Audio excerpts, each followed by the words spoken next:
መጽሐፍ ቅዱስን ሳነብ ሙሐመድ የሚል አገኘው። እኔ ግራ ገባኝ ቃል በቃል ሰይፉ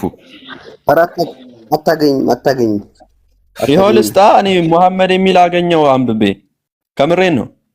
ማስረጃ ብቻ ጠይቀኝ። እሺ አሳየኛ። እሺ ሶንግ ኦፍ ሰለሞን ላይ አይደለም ማሊ ዘ ሰለሞን። እሺ ማሊ ዘ ሰለሞን ምዕራፍ 5 ላይ አይደለም። ከዛ የሂብሩን ክፈተው የዕብራይስጡን ና እዚህ ጋር ከፍቼልሃለሁ፣ አትልፋ። በቃ ይኸው ልክፈትልህ እያየህ እንዲሆን መኃልየ ኖ አማርኛ መጽሐፍ ቅዱስ ያ ለምን? ቆይ አንዴ የዕብራይስጡ ነው እንጂ መጽሐፍ ቅዱስ በአማርኛ የተጻፈው ይኸው የዕብራይስጡን ስከፍተው በኢብሩ ነው። ከዛ ነብዩ ይኸውልህ እኮ ሂብሩ ራሱ ስከፍተው እኮ ነው። እሺ ሂብሩን ነው እየከፈትኩልህ። ምዕራፍ 5 ቁጥር 17 ላይ ሄጄ ሳይ እንዴ መሐመድ የሚል ነገር ቃል በቃል አገኘው። እኔ ግራ ገባኝ።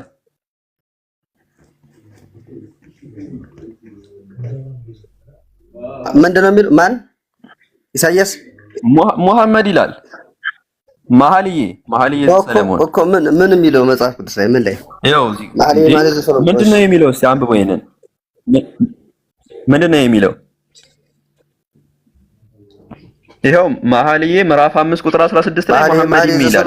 ግራ ገባኝ እኔ። ምዕራፍ 5 ቁጥር 16 ላይ የሂብሩን ስከፍተው መሐመድ ይላል።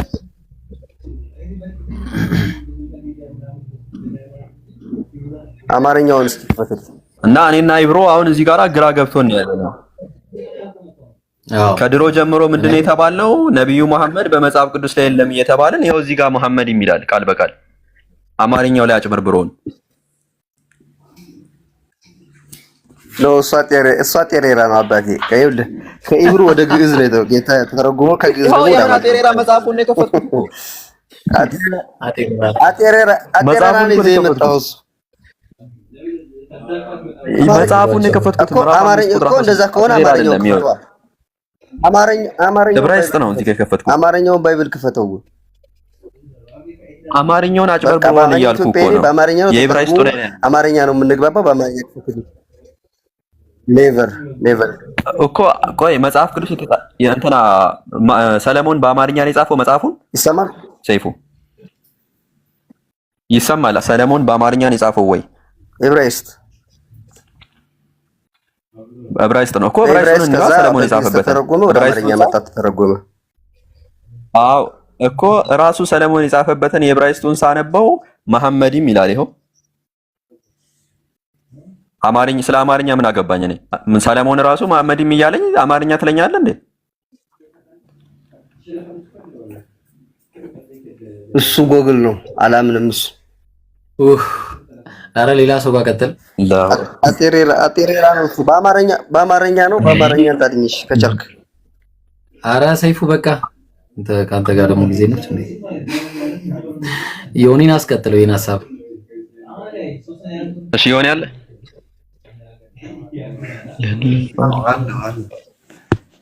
ነብዩ መሐመድ ሰለላሁ ዐለይሂ ወሰለም በመጽሐፍ ቅዱስ ተጠቅሷል ብለህ ታምናለህ? ኧረ በጭራሽ። አዎ አልተጻፈም። እርግጠኛ ነህ? 100%። እሺ ፓራክሊቶስ ማለት ምን ማለት ነው ዮኒ?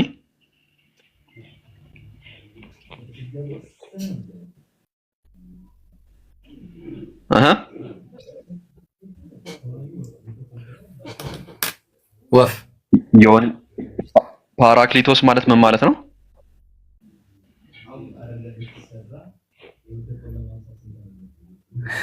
አይ እሺ በቃ ይቅርታ ና ተመለስ። ይሄ ርዕስ እኮ በቃ እኛ ግራ ገባን እኮ አንስ ማንም በቃ ቻሌንጅ የሚያደርገን ሰው ጠፋ። ወላሂ በጣም ያሳዝናል። አንዶ ኢብሮ ማለት ነው እኔ ማለት ነው እኔ በጣም ከፍቶኝ ነው ያለሁት እዚህ ጋራ ማለት ነው። አሁን ቆይ ላሳይ የሆነ ነገር እና እስኪ ላስደንግጠህ እስኪ ሾክ በአላ የሆነብው ይታያል። ኦ ማይ ጋድ ምን ላይ እንደሆነ አንድ ርዕስ ላይ ነው ይውላ አንድ ርዕስ ላይ 100 ምናምን ፓራክሊቶስ ላይ ብቻ ማለት ነው 100 ፔጅ ሰርቼ የሚመጣ ሰው አጣው። በጣም ነው ማለት በጣም አዝናለሁ ወላሂ በጣም ያሳዝናል። እና ምን ይሻላል ታዲያ? ከሰረን ልፋታችን ኪሳራ ነው ይመስላል እንግዲህ። ኧረ ወንዴ እባክህ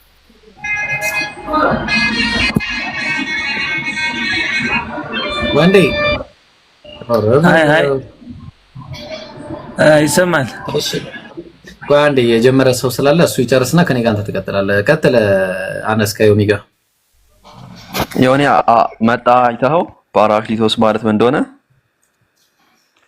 ይቅርታ ኮኔክሽን ነው መሰለኝ እንትን ያለኝ። እሺ እቺን ሙድ ኤኒዌይ ፓራክሊቶስ ማለት ምን ማለት ነው ዮኒ? አይ ቅድም መሐመድ ነብዩ መሐመድ መጽሐፍ ውስጥ ቅዱስ ውስጥ ተጠቅሷል ወይ ብለኝ ነበር። እዛም ተቋረጠ። ልመጣልህ ነው። ፓራክሊቶስ ማለት ምን ማለት ነው? እሱን 100% አልተጻፈም ብያለሁ። አንተ ተጽፏል ትላለህ? ያ ፓራክሊቶስ ምን ፓራክሊቶስ አልተጻፈም ነው? አይ የመጀመሪያውን ጥያቄን ጨርስና እኮ እዛው ላይ እኮ ነው ስለ ነብዩ ሰለላሁ ዐለይሂ ወሰለም ተጽፏል ልልህ እኮ ነው። እኔ ፓራክሊቶስ ምን ማለት እንደሆነ ንገረኝ። በምን ቋንቋ? አማርኛ ፓራክሊቶስ የሚባል አማርኛ አለ እንዴ? ቆይ አይ በአማርኛ ያወራን ስለሆነ እስኪ ወደ አማርኛ ትርጉም ጠይቀኝና። ያ ፓራክሊቶስ ማለት ነብዩ መሐመድ ማለት ነው። እንትን ማለት ነው አህመድ ማለት ነው። እሺ እና ኢየሱስ ደግሞ ከኔ በኋላ ፓራክሊቶስ ይመጣል አለ። ዮሐንስ ወንጌል ምዕራፍ 16 ቁጥር 7 ላይ፣ ዮሐንስ ወንጌል ምዕራፍ 15 ላይ፣ ዮሐንስ ወንጌል ምዕራፍ 14 ላይ። አጽናኙ መንፈስ ነው ያለው። ያ አጽናኝ ማለት አጽናኝ የሚለው ትክክለኛ ትርጉም አይደለም። ፓራክሊት ነው የሚለው የግሪኩ። ፓራክሊቶስ ማለት ደግሞ ግሪክ ሌክሲካን ወይንም የግሪክ ሰዋሰውን ብንመለከት አህመድ የሚል ትርጓሜ ነው ያለው። ከየት አመጣኸው? እዚህ ቃል በቃል አጽናኙ ከሄድኩ በኋላ አጽናኙ መንፈስ ይመጣላችኋል ብሏል። እና አጽናኙ ነው የሚለው እርግጠኛ ነህ? አዎ። በአጽናኙ ማለት በእንግሊዘኛ ምንድነው ትርጉሙ? ትርጉሙ ምንድነው በእንግሊዘኛ? ይቅርታ እንግሊዘኛ ላይ ብዙም አይደለሁም። በአማርኛ እናወራና ያ ይሄ ነው ችግሩ። ምንድነው መሰለህ አሁን አጽናኙ ነው የሚለው ምናምን ብለህ በግድ ተናገርክና ኢቨን እንግሊዘኛ መጽሐፍ ቅዱስን ብትከፍት አንዱ አድቮኬት ነው የሚለው፣ አንዱ ኮምፎርተር ነው የሚለው፣ አንዱ ሄልፐር ነው የሚለው። የትኛው ነው?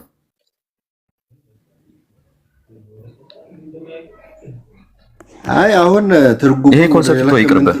መጽሐፍ ቅዱስ ምን ይላል የሚለውን ስለሚልበት ቆይ ተው በቃ ይሄ ኮንሰፕቱ ትንሽ ስለሚበዛበት እና አጽናኙ ነብዩ መሐመድ ናቸው በሚለው እናውራና አጽናኙ ይመጣል ብለዋልና አጽናኙ መቼ ነው የሚመጣው? ክርስቶስ ከሄደ በኋላ ነው የሚመጣውና ክርስቶስ ከሄደ በኋላ ይመጣል አለ። ወደፊት የሚመጣውን ነገር ሁሉ ይነግራቸዋል አለና እኔ ካልሄድኩ ግን ወደ እናንተ አይመጣም አለ።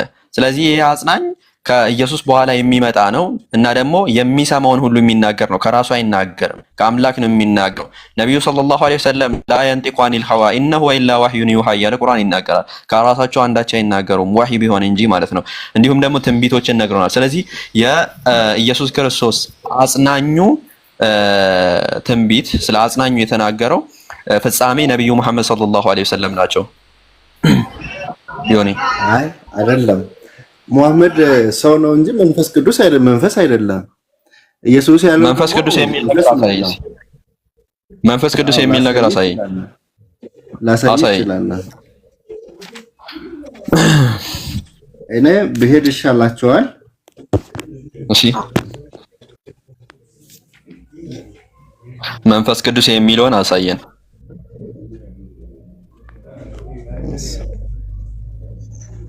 እሺ እዚህ አሁን እንትን ከከፈትኩ ስልኬ ስለምዘጋብኝ አንተው አንብብ እስኪ የቅድሙን ቦታ እብሩ አንብብልኝ እስኪ።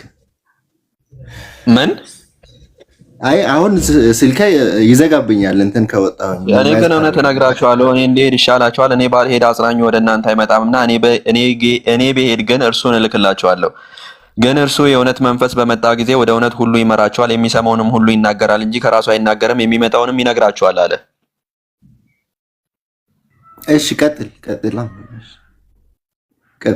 እርሱ ያከብረኛል፣ ለእኔ ካለኝ ወስዶ ይነግራችኋል፣ ለአብ ያለው ሁሉ የእኔ ነው ምናምን እያለ ይቀጥላል። ምንድን ነው የታለ መንፈስ ቅዱስ የሚለው? አዎ ቀጥል አለ። ትንሽ ወደ ታች አንብበው ነው። ሙሉ መጽሐፍ ላነብ ነው እንደፈለከው አይደለም።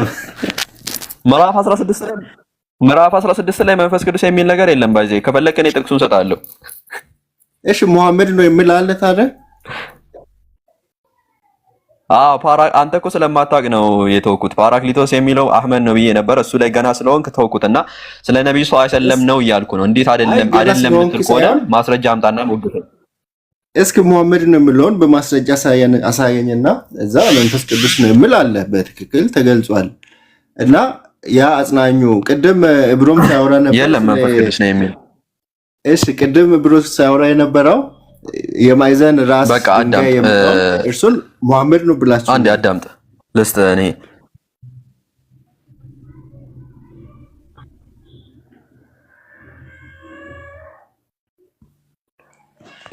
ያ ጀማ ከኔ ነው የሚቋረጠው ከሱ ነው? ኦኬ አዳምጡ። በቃ አህመድ እንደሆነ እንዴት? እሺ አህመድ የሚለውን ልንገራችሁና እናንተ አህመድ ስትል ፓራክሊቶስ የሚለው አህመድ ነው ስትል ምንድነው ማስረጃ? እና ፓራክሊቶስ እና ፔሪክሊቶስ ላይ ያልከው ማለት ነው። ራሱ ፓራክሊቶስን ነው እያልኩ ያለሁት እኔ የቀየርኩ አይደለም። የነ this is not ዳኪር ናይክ አርጊመንት። ናና ሞግተኝ ከፈለክ ይሄው ናና ሞግተኝ። ፓራክሊቶስ ራሱ ኢየሱስ የተናገረው ፓራክሊቶስ ራሱ አህመድ ማለት ነው ትርጓሜው ብሮ። እሺ ምንድነው ፓራክሊቶስ ወደሚለው ስንመጣ ፓራክሊቶስ የሚለው ፓራ እና ክሊቶስ ከሚል ከሁለት ጋር የተዋቀረ ነው። አንደኛው ፓራ ነው፣ ከዛ በኋላ ክሊቶስ። ፓራ ማለት ቱኮል ማለት ነው፣ መጥራት እንደማለት ነው ራሱ ማለት ነው። መጥራት አልኩኝ፣ ሞርዛን አሎንግ ሳይድ እንደማለት ነው፣ ከአጠገብ እንደማለት ነው ራሱ ማለት ነው። ቢሳይድ እንደማለት ነው። ምን እንትን ፓራ የምንለው ማለት ነው። ክሊቶስ ደግሞ የምንለው ቱኮል ማለት ነው። የመጀመሪያው የቃሉ ዴፊኒሽን ማለት ትርጓሜ። ለዛ ነው አብዛኛው ትርጓሜ አጽናኙ፣ አድቮኬት ብሎ የተረጎሙት ማለት ነው። ኮምፈርተር ምናምን የተባለው ይሄ ትርጓሜ ግን አኮርዲንግ ቱ ዘ ባይብል መጽሐፍ ቅዱስ ላይ ስንመለከተው ለብዙ ትርጓሜዎች ተጋላጭ ሆኗል። the first point። ሁለተኛ ፖይንት፣ ለዛም ደግሞ ምስክር ምንድነው? እዚሁ ጋር የከፈትኩላችሁ መጽሐፍ ቅዱሶች ተመልከቱ። ኒው ኢንተርናሽናል ቨርዥን ብትመለከቱ አድቮኬት ነው የሚለው። ኪንግ ጄምስ ቨርዥን ብትመለከቱ ኮምፈርተር ነው የሚለው። ኒው አሜሪካን ስታንዳርድ ባይብልን ብትመለከቱ ሄልፐር ነው የሚለው። ስለዚህ ለነዚህ ሁላ ትርጓሜዎች ምን ሆኗል? ቃሉ ተጋላጭ ሆኗል ማለት ነው። እንዲሁም በተጨማሪ ዮሐንስ የገለጸውን ያንን አካል በትክክል አይገልጽም። ዮሐንስ ምንድነው የገለጸው? ወደፊት የሚመጣውን ነገር የሚናገር የሚሰማውን የሚናገር ከራሱ የማይናገር አካል ነው የገለጸው። ስለዚህ ኢትስ ሉክ ላይክ ኤ ቲቸር፣ ስለ አስተማሪ ነው የገለጸው ኢየሱስ ማለት ነው። እዚህ ጋራ ግን አጽናኙ የሚለው አስተማሪ የሚለውን መምህር የሚለውን አካል የሚገልጽ አይደለም። ስለ ነብይ ነው የተናገረው፣ ያንን የሚገልጽ አይደለም። ኦኬ። ለዛ ግን ቃሉ ታዲያ ሌላ ዲፊኒሽን አለው፣ ሌላ ትርጓሜ አለው ወይ ከተባለ አዎ ሌላ ትርጓሜ አለው። ፓራክሊቶስ የሚለው ማለት ነው። ፓራ የሚለው ሞርዛን የሚል ትርጓሜ ሲኖረው፣ ክሊቶስ የሚለው ደግሞ ግሎሪፋይድ ዋን ኦር ፕሬዝድ ዋን የሚል ትርጓሜ አለው። ሶ ግሎሪፋይድ ዋን ኦር ፕሬዝድ ዋን በሚለው ከተጠቀምን ደግሞ which is አህመድ የሚል ትርጓሜ ይሰጠናል ማለት ነው። አህመድ ማለት the most glorified one ማለት ነው። ኦኬ፣ የተመሰገነ ምስጉን የሆነ ማለት ነው። ስለዚህ ምስጉን የሚል ትርጓሜ ይሰጠናል፣ የተመሰገነ የሚል ትርጓሜ ይሰጠናል።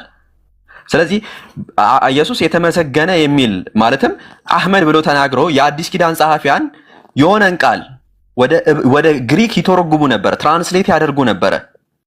ምስጉን የተመሰገነ አህመድ ብሎ ተናግሮ እነሱ አቻ ወደሆነ የግሪክ ቃል ፓራክሊቶስ ወደሚል ተርጉሞታል ማለት ነው። ልክ የጴጥሮስን ስም እንዳደረጉት ኬፋስ የሚለውን ጴጥሮስ ፒተር ብሎ እንደተረጎሙት ማለት። ኬፋስ የሚለው አማርኛ ሲሆን አለት ማለት ነው። ኢየሱስ ጴጥሮስን ኬፋስ ነው ያለው። ኬፋስ ሲለው ግን ወደ ጴጥሮስ ወደሚል አቻ ወደሆነ ግሪክ ቃል ተርጉሞታል። ልክ እንደዛው ኢየሱስ አህመድ ብሎ ተናግሮ አቻ ወደሆነ ወደ ግሪክ ቃል ተርጉሞታል ማለት ነው። አይ ተሳስተሃል አነስ የሚል ካለ እኔ እዚህ ጋራ ከ10 በላይ ሌክሲካን ለመክፈት ዝግጁ ነኝ። ከ10 በላይ ጋይዝ ኦኬ። ኤኒዌይ ካላችሁ ገብታችሁ መሞገት ትችላላችሁ። የሆነ ኤኒዌይ ግን ይሄ ፖይንት ገና ስለሚቀር ይቀርበላለሁ። ኢብሮ ስላፈንኩ አልተከተለው አሁን አነስ አንድ ማነሳሌ ጥያቄ አሁን ይሄንን ሙሐመድ አህመድ ነው የሚለውን በካልኩሌሽን ነው ያመጣው። መጽሐፍ ቅዱስ ውስጥ ግን ስለ ኢየሱስ ለመንፈስ ቅዱስ ከሺህ በላይ ጊዜ ተገልጿል። ያንን በግልጽ የተገለጸውን ትተ አሁን ለማሳሳት ህዝቡን ለመሸወድ እውነታውን እንዳያውቁ በካልኩሌሽን ወደ ያልሆነ ትርጉም ከምታመጣ እውነቱን ለምን አትቀበልም? ካልኩሌሽን አይደለም ይሆነ ዴሪቬቲቭ ነው የተጠቀምከው ወይስ ምን ነው የተጠቀምከው? አነስ አልገባኝም። ምን አይነት ካልኩሌሽን እንደተጠቀምኩ አላውቅም። እዚህ ጋራ አንድ ሰው ቋንቋን ኤክሴጂስ እንደሚያደርገው ነው እኛም ያደረግነው ማለት ነው። ኤኒዌይ ቀጥል ብሮ። እሺ አሁን አንድ ጥያቄ አለኝ። ይሄ እሺ እንደዛ የሆነና ቀደም የማዕዘን ራስ ተብሎ የተጻፈው የማዕዘን ድንጋይ የተባለው መሐመድ ነው እያለ ነበር ወንድማችን ብሮ። እርሱ ትክክል አይደለም ነው የምለው። እስኪ እሱን ያስረዳንና እንዳልሆነ እኔም በማስረጃ እነግርሃለሁ። በቃ ጥሩ ነው። መሐመድ አይደለም የማዕዘን ራስ የተባለው ኢየሱስን ነው እናውራው። ኢየሱስ ነው አይደለም? እኔ ለነብዩ መሐመድ ነው ያልኩት። እኔ ስለ ኢየሱስ ነው አይደለም። ሲጀመር ስለ ኢየሱስ ትንቢትም የለም ባይብል ላይ። እኔ የሞግታለሁ እንደዛ ብዬ እንቀጥላው። እኔ ለማንኛውም እሺ፣ በመጀመሪያ ደረጃ አንድ እያወጣሁት ነው። እሺ የማቴዎስ ወንጌል ምዕራፍ 22 ላይ እንገባለን።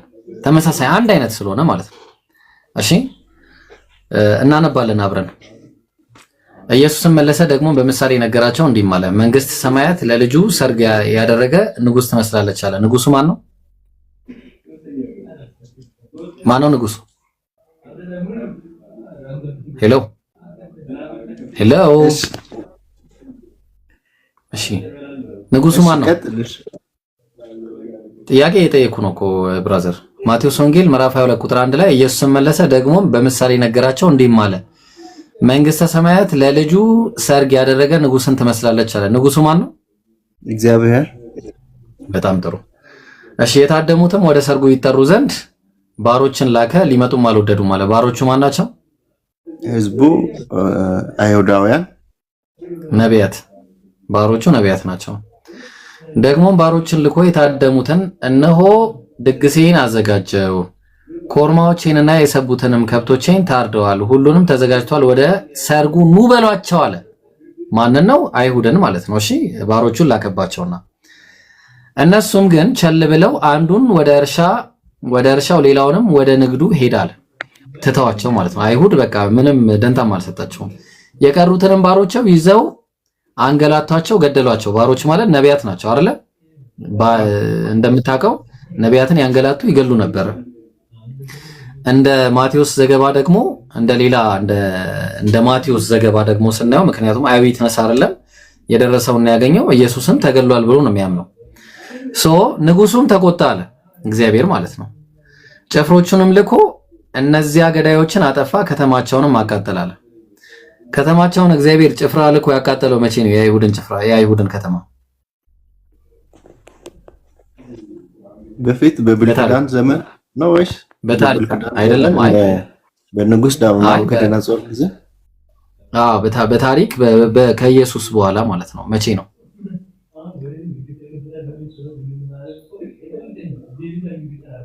እርሱ መጽሐፍ ቅዱስ ውስጥ አልተገለጸም። በታሪክ ከሆነ ብዙ ጊዜ እንደውም አሁንም ጦርነት ላይ ናቸው። እስካሁን ብዙ ጊዜ እየጠፈተን እያሉ ናቸው። ከተማዋ ተቃጥላ የአርኪኦሎጂ የሆነ እንትን ራሱ ግኝት ራሱ አለ። ከተማዋ የተቃጠለችው መቼ ነው? ወይስ ኮሜንተሪ እናሳይ? ገና ነው የምትጠፋው ለወደፊት። አሁን ይሄ መጽሐፍ ቅዱስ ውስጥ ተጻፈው ገና ሊሆን ያለ አረ እንዴት ነው ታዲያ? እንዴት ነው የምናወራው አሁን? እሺ ገና ነው የሚሆነው ይለኛል እግዚአብሔር። ከተማዋን አቃጠለባቸው። ከተማ የተቃጠለበት ደግሞ 70 ኤዲ ላይ ነው ታሪክ የምታውቅ ከሆነ ታሪክ ታውቃለህ። ይሄ እኮ ስለ እግዚአብሔር መንግስት እኮ ነው እያስተማረ ያለው። አሁን ምሳሌው ስለ እግዚአብሔር መንግስት ነው እንጂ የምድር የሰው መንግስት አይደለም እያለ እያስተማረ ያለው። በቃ ይሄው ላሳየሽ ይታያላ። ማቴዎስ ነው ይሄ፣ ስለ ማቴዎስ ነው ያወራውና ማቴዎስ ወንጌል ላይ የተጠቀሰውን ጥቅስ አስመልክቶ ቤንሰን ኮሜንተሪ ምን ይላል? ምን አለ? the Jews አለ ተመልከት።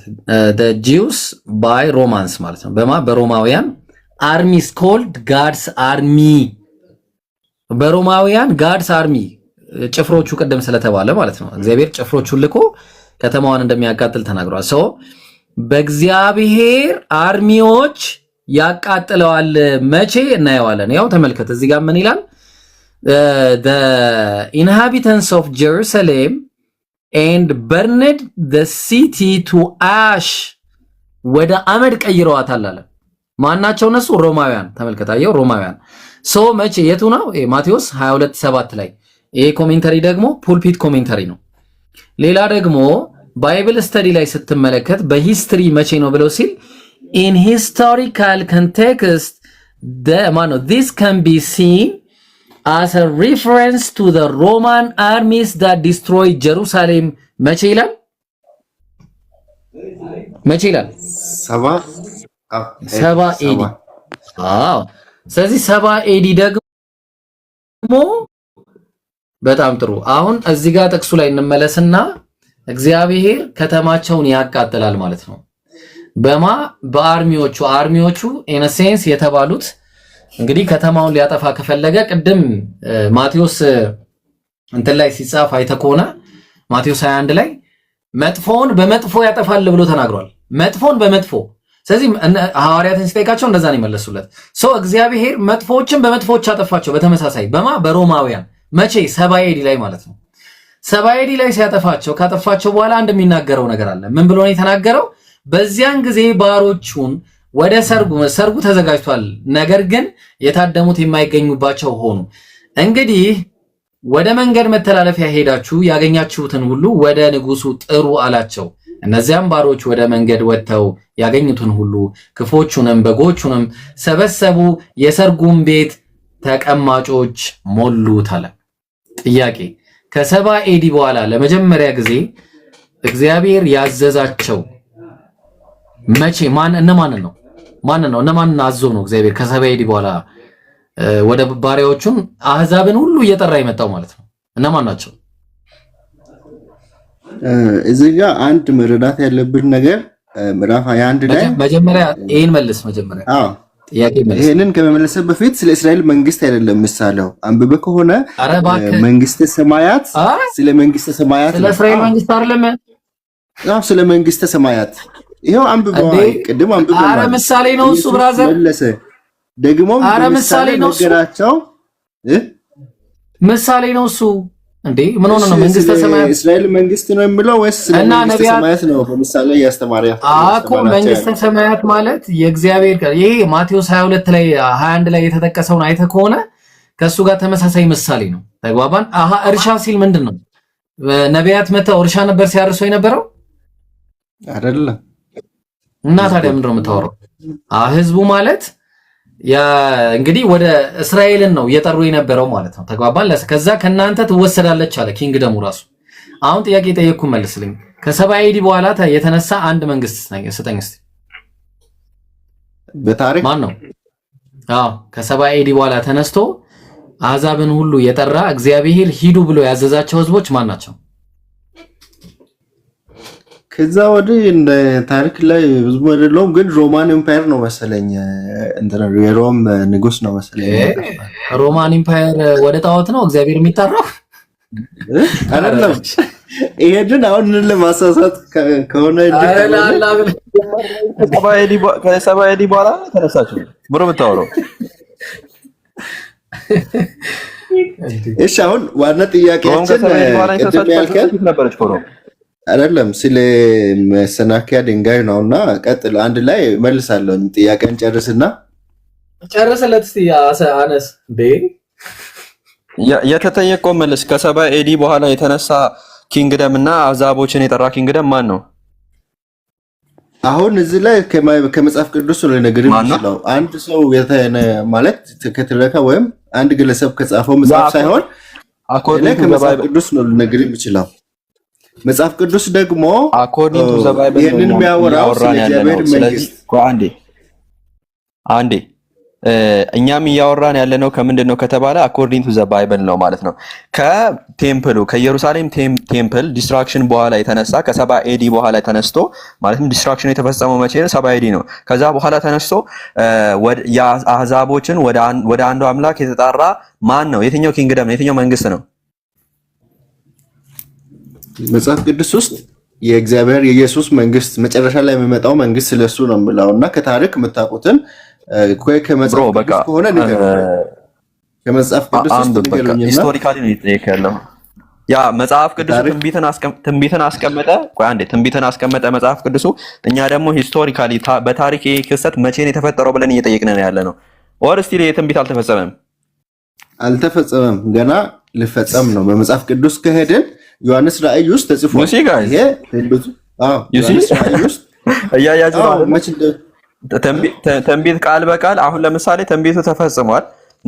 ኢስላሚክ ኪንግደም ተነስተዋል። ኢስላሚክ ኪንግደም ነብዩ ሰለላሁ ዐለይሂ ወሰለም ተነስተዋል። ኢቭን ሂስቶሪያኖች እንኳን ሪኮግናይዝ እንዳደረጉት ወደ አንዱ አምላክ አስተምሮ እንደተጣሩ አምላክን የማያውቁ የነበሩ ህዝቦችን ለሺህ ዓመታት ለብዙ ምዕት ዓመታት አምላክን የማያውቁ ህዝቦችን ወደ አንዱ አምላክ አስተምሮ አምጥተዋል። ይሄ ኢቭን ሂስቶሪካሊ ፕሩቭ የተደረገ ነገር ነው። ስለዚህ ነብዩ ሰለላሁ ዐለይሂ ወሰለምን ላለመቀበል ስትል የመጽሐፍ ቅዱስ ትንቢት እስከዛሬ አልተፈጸመም እያልከን ያለው ማለት ነው። በጣም በሚያሳዝን ሁኔታ ምክንያት አለኝ፣ ማስረጃ አለኝ። በማስረጃ ላስረዳ እችላለሁ።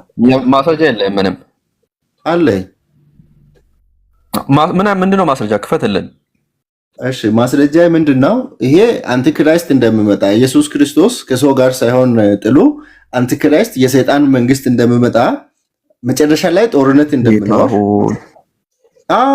ብሮ እያወራን ያለ ነው። ስለዚህ ስለ ማቴዎስ ነው፣ ስለ ማቴዎስ ወንጌል ነው እያወራን ያለ ነው። ማቴዎስ ወንጌል ምዕራፍ 22 ነው እያወራን ያለ ነው፣ ስለ ምዕራፍ 22። ስለዚህ እኔ ማስረጃውን ልነግርህ ነው። ስማኝ ትንሽ 2 ደቂቃ እኮ ከምዕራፍ 22 ላይ ማስረጃውን ስጠኝ። ትንቢቱ አልተፈጸመም በፈጣሪ ሙስሊም እንደውም ሙስሊሞች እኮ ለመዳን ተስፋ ከተሰጣቸው ሰዎች ውስጥ ነው አምኖ እንድድኑ የተሰጣቸው። ከአይሁድ ተወስዶ ለሙስሊም ተሰጥቶናል። ለሁላችን፣ ለእናንተም፣ ለሁሉም ለአሕዛብ ተሰጥቷል። ሙስሊሞች በኢየሱስ መንግስቱ ተሰጥቷል። ለሙስሊሞች ድል አላቸው። አንዴ መንግስቱ የእግዚአብሔር መንግስት ከአይሁዶች ተወስዶ ለሙስሊሞች ተሰጥቷል። ለአሕዛብ ሙስሊሞች አይዛብ ሲባል ለሙስሊሞች ለሁሉ እናመሰግናለን።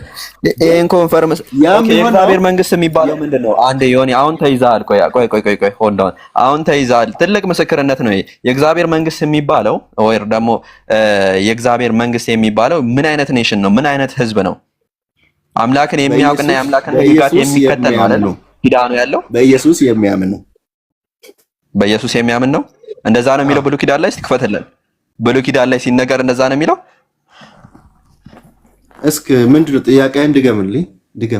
ያ አኮርዲንግ ቱ ዘ ባይብል ኪዳን ያለው ህዝብ ማለት ይሄ ምንድነው? መንግስት የእግዚአብሔር መንግስት ያለው ህዝብ ማለት ምን ማለት ነው ከተባለ ኪዳኑ ያለው ህዝብ ነው ራሱ ማለት ነው። አምላክን የሚያውቅ አምላክን የሚከተል ህዝብ ማለት ነው። የዛኔ ነው ያ ኔሽን ምን የሚባለው የእግዚአብሔር የአምላክ መንግስት አለው የሚባለው። ስለዚህ የአምላክ መንግስት አለው የሚባለው አኮርዲንግ ቱ ዘ ባይብል በመጽሐፍ ቅዱስ መሰረት የአምላክ መንግስት አለው የሚባለው ህዝቡ ምንድነው? አምላክን ሲያውቅ የአምላክን ህግጋት ሲከተል ነው። ስለዚህ አንተ ያ ከአይሁዶች ተነስቶ ለማ ተሰጥቷል እያልከ ነው? ለአረቦች ተሰጥቷል እያልከ ነው? ማለትም ለእስልምና ተሰጥቷል እያልከኝ ነው። ስለዚህ እስላሞች አምላክን የሚያውቁና ህጉን የሚከተሉ ናቸው ማለት ነው። አይደለም፣ እንደዛ አላልኩም። ያልኩት የቃል ኪዳን እስራኤላውያን ብቻ ነበሩ። አይ ቆይ እሺ እንትን ላስረዳና እስራኤላውያን ብቻ ነበሩ። አንድ ጊዜ የቃል ኪዳን ህዝብ አይሁድ እስራኤላውያን ብቻ ነበሩ። ዮኒ አንዴ ቆይ፣ ዘ ዊኬንድ ነው ማን ነው የሚለው? እስቲ ቆይ ስም አንዴ ቆይ። እሺ ዘ ዊኬንድ አለ። አቤት። ኦኬ እስልምናን መቀበል እፈልጋለሁ ብለህ ነበር የገባው? እሺ ነው መጀመሪያ እንጨርስና ኧረ ቆይ እባክህ እንዴ ምን ሆነ ነው? ስለዚህ እስልምናን መቀበል ስትፈልግ ያው ክርስትናን ክደህ ነው አይደል የምትቀበለው? ያ መንፈስ ቅዱስን ክደህ ማለት ነው። አዎ በጣም ጥሩ። እሺ እኔ የምለውን ትላለህ ከኔ ጋር። እሺ ከመቀበሉ በፊት እኔ የሆነ ነገር እያለቀስክ ታች ሶፍት ስጡት።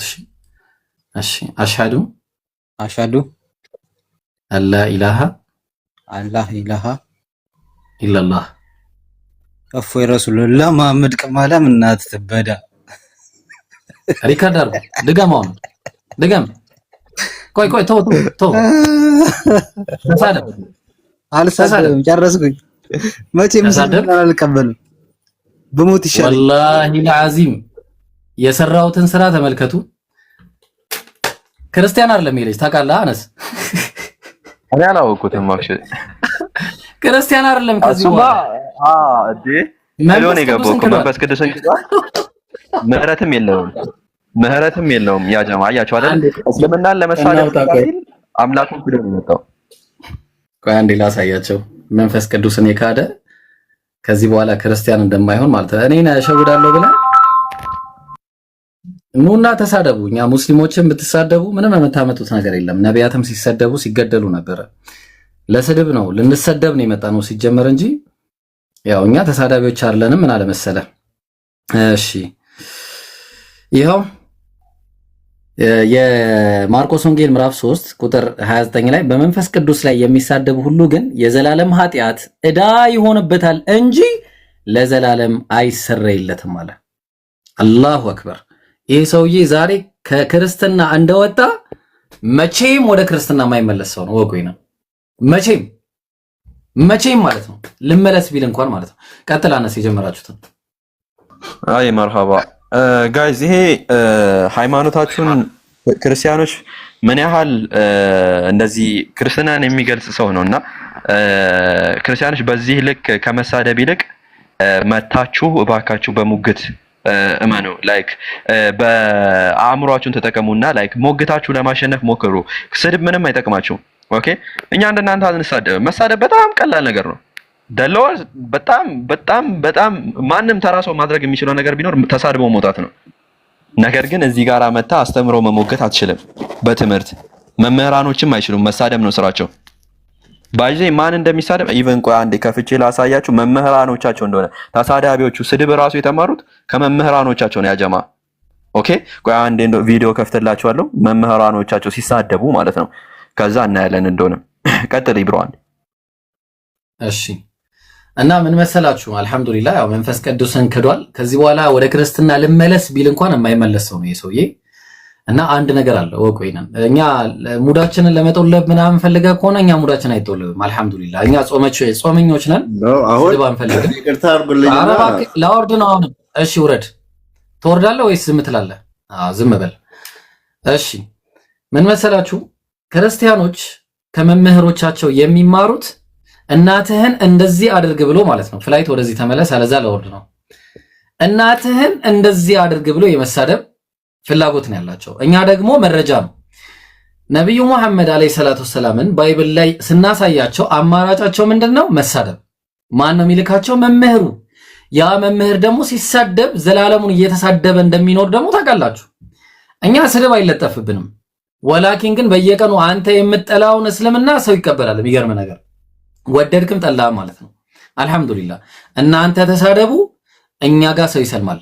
ተግባባን። ስለዚህ አሁን ምንድነው ባጭሩላችሁ የፈለኩት በስድብ የሚመጣ ሙግት የሚደራጀት ሙግት የለም። በቃ ተስፋ ቁረጡ። እኔን ወላሂ ነገምና ሸሃዳ አሲዛለሁ። ምክንያቱም እኔ ጋር የመጣ ሰው እዚህ ጋር የተቀመጥኩት ምንድነው አነስም ይሁን እኔም እዚህ ጋር ቁጭ ያልንበት ምክንያቱ ሰዎች እስልምናን መቀበል እፈልጋለሁ እስካለ ድረስ መንፈስ ቅዱስን እክዳለሁ እስካለ ድረስ እኛ ችግር የለብንም። ቀጥል መያዝ ትችላለህ። ወላኪን ግን እሳደባለሁ ስትል ቤተ እምነትህን ነው የምትሳደበው፣ እኔን አይደለም። መምህሮችን ነው የምታሳደበው። ተግባባን። ክርስትና ነው የምታሳደበው። ክርስትና ምን ያህል የወደቀ እምነት እንደሆነ አሳይተኛል። ዛሬ ባለጌ መሆንን አሳይተናል። who cares I don't care። እኔ ላይ የመጣ ነገር የለም። እኔ ጋር አሁንም ስቲል እስልምና ሰዎች ይቀበላሉ። አልሐምዱሊላህ በውስጥም በአደባባይም ይቀበላሉ። ወደድከም ጠላህም ማለት ነው። ስለዚህ ይሄ ነው። አነስ ካለህ ቪዲዮን ክፈተው አንድ ጊዜ ሌላ ሰው እንዳታወሩ ካገኘው ማለት ነው። ተግባባን? እንደዛ ነው ነገሩ። ቪዲዮ ራቀብኝ። ኔትወርክ ኔት እየሰራልኝ አይደለም እና ራቀብኝ። ወላሂ ኤኒዌይ በቃ ተውትና አስቀጥለው። አንተ እሱን አስቀጥለው። ኤኒዌይ እሺ ሚካ አለሽ? አንዴ ዮኒ ይበቃዋል። አይ ቲንክ ሚካ አለሽ? ይብቃ። ኖ አልጨረስንም። አሁን አልጨረስንም። አሁን ቅድም ልጁ ያደረገው ወይም የተዘጋጀ የተቀነባበረ ድራማ ከሆነ ልጁ ወደ እውነት አሁን ቻው በል ቀጥለ። ምኑን የተቀናጀ ድራማ? ይሄ እኮ መምህራኖቻቸው ነው የሚሳደቡት፣ እኛ አይደለንም እኮ። አረ ይብን ቆይ እንደሆነም ይከፈትላችሁ አንድ ጊዜ። ያ እሺ ሚካ ይከፈትላችሁ። ክፈተው ሉክ ይሄ የሚሳደቡት ስድብ የተማሩት ከመምህራቸው ነው። ኦኬ ያ ጀማ የሆነ የቀደመው ልጅ ከራሱ አይደለም ስድብን ተምሮ የመጣው እዚህ ጋር ሲመጣ ማለት ነው፣ ከመምህሩ ነው። ኦብቪየስሊ ተመልከቱ ሲሳደብ ማለት ነው።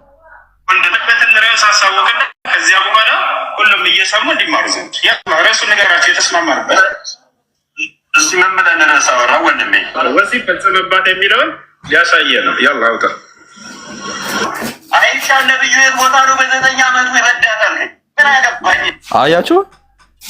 አያችሁ ይሄን የተማሩት ከማን ነው? ከመምህራቸው ነው። ላይክ የመናኸሪያ እንኳን መናኸሪያ ላይ ያሉ ድርዬ እንኳን ላይክ አሁን ለሚጸየፈውን ቃላት ይዞ እየመጡ የሚሳደቡት ከመምህራኖቻቸው ነው። ኦኬ ኤኒዌይ እሺ ወደዚህ ልጅ እንለፍ፣ ወደ እንትና እንለፍ። ሚካ አለሽ?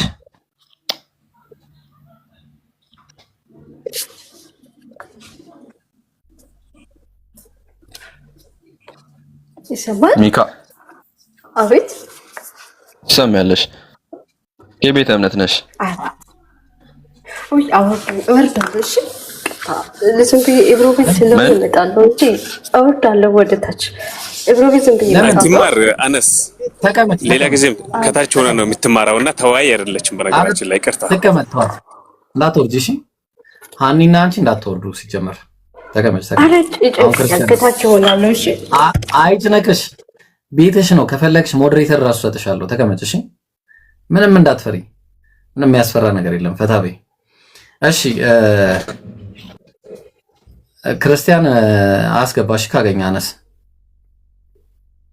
ጀማል አስገባለን። ሰው ክርስቲያን አስገባለን። ይኸው ያ ጀማ እዚህ ጋር ያለነው ሁላችንም እኔም ይብሮም እዚህ ጋር ያለነው ምን እያልን ነው? ሰምታችሁ ከሆነ ነብዩ መሐመድ ሰለላሁ ዐለይሂ ወሰለም በመጽሐፍ ቅዱስ ላይ ተነክሰዋል እያልን ነው። በገዛ መጽሐፋችሁ፣ ሌላ ቦታ መሄድ አይጠበቅባችሁም።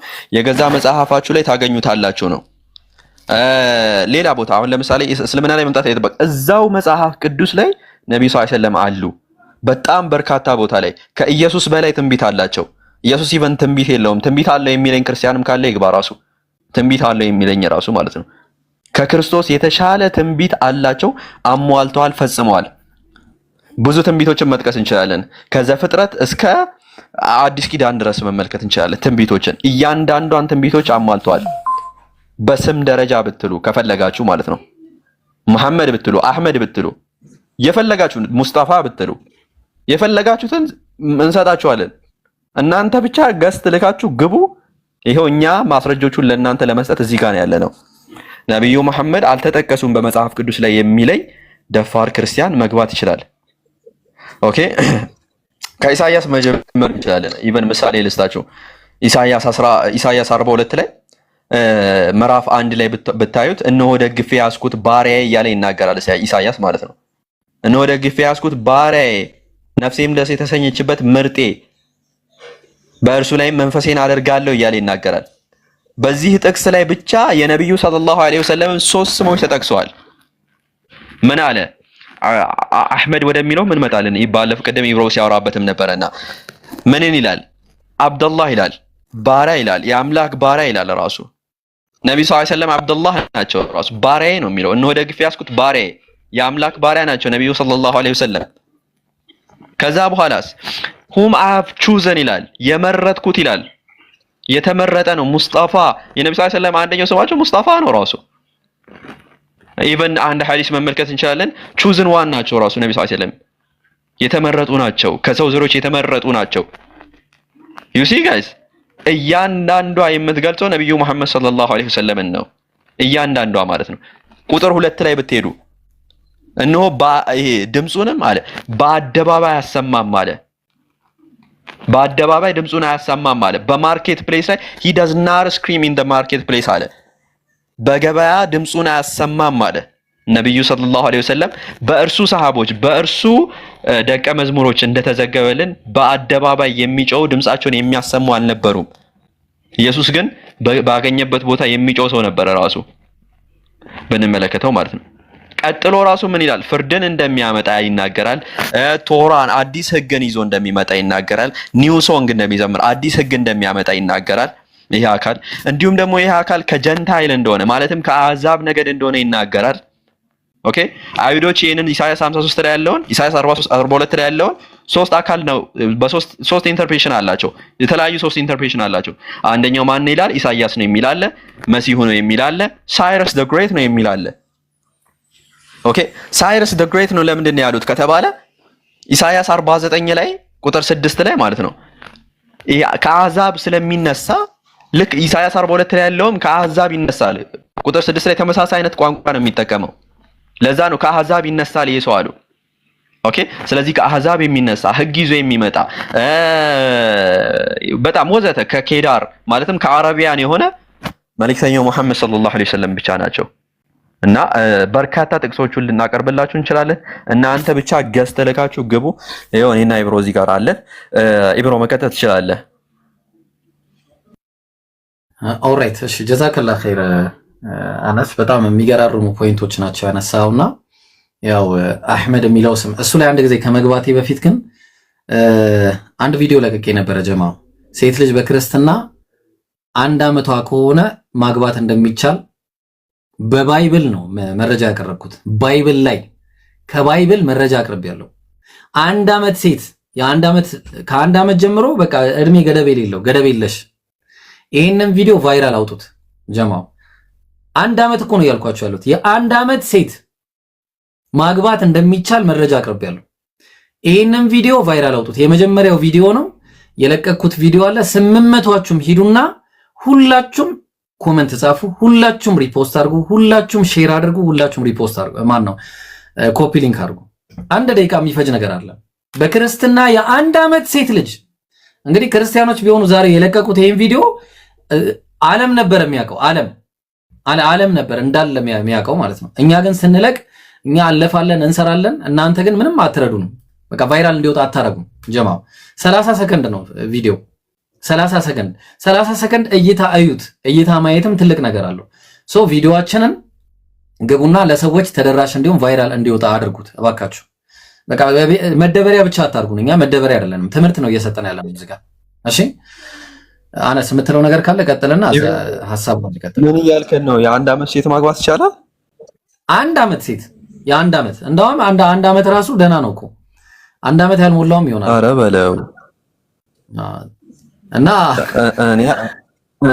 እኔ ምንም ቃል የለኝም ለዚህ ቃል 1 አመት ሴት ማግባት ጋይስ ምን እየተካሄደ ነው ኮሜንታሪ ከምናምን አይደለም አነስ ኮሜንታሪ ምናምን አይደለም ይሄ ቸርች ፋዘርስ ምናምን አይደለም ኢንሳይክሎፒዲያም አይደለም ባይብል ስለዚህ ይሄን ቫይራል ማውጣት እኔ ራሱ ለማየት ጓጉቻለሁ አሁን ሁላችሁም እየገባችሁ እዚህ አይነገራችሁም ገብታችሁ አዳምጡትና በደንብ ሁላችሁም ሼር አድርጉት ለእያንዳንዱ ክርስቲያን የጻን ልጅ ጋር ብቻ እያሉ እንደ በቀቀን ቀን በቀን አይሻ እያሉ የሚውሉትን ገብታችሁ አዛያቸው ላኩላቸው የ1 አመት ሴት እያለ ነው ይብሮ እንግዲህ የ1 አመት ሴት ጋይስ ሴት አይባልም እኮ 1 አመት ህፃን ልጅ ነው የሚባለው ጨቅላ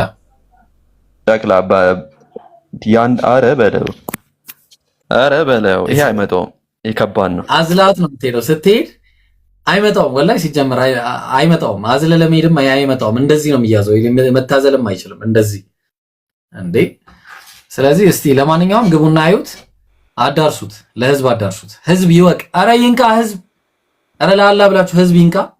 እንዴ ምን ሆናችሁ ነው? ስለዚህ አሁን ቅድም እንግዲህ ኮሜንቶችን አያለው በየምናምን ደቂቃ በኋላ ላይ አያለው ኢንሻአላህ።